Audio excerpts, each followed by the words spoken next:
সারা দেশে ভোট হবে, প্রায় 80-85 কোটি লোক ভোট দেবেন। আমাদের দেশের প্রধানমন্ত্রীর নির্বাচন হবে। কে প্রধানমন্ত্রী হবে? একজন তো আছেন, মোদীজি দুবার প্রধানমন্ত্রী হয়েছেন।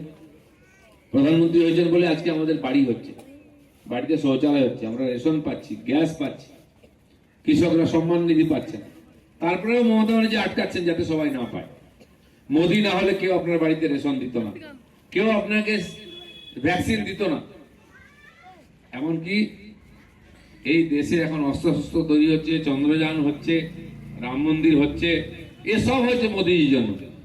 তাকে হারাবার জন্য সব বিরোধীরা এক হয়েছে, মোদী হাটাও। আচ্ছা, মোদী হাটিয়ে হবে, তারপরে কি হবে?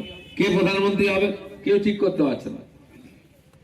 ওর নাম একজন বলছে না না ও না, তাহলে কে? আমি বলছি এ বলেন সেও না, তাহলে হবেটা কে? আর মোদীকে হাঁটাবাই না কেন? একদিন তো মোদী ছিল না, তার আগে তোমরা কি পেয়েছো? না রাস্তাঘাট, না জল, না বিদ্যুৎ, না বাড়ি, না ফ্রি রেশন। মোদীজি দিচ্ছেন সব।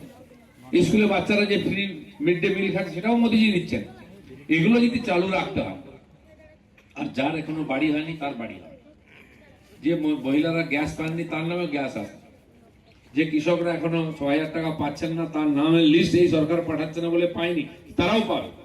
আর এটা যদি মোদীজি থাকেন তখন সম্ভব হবে।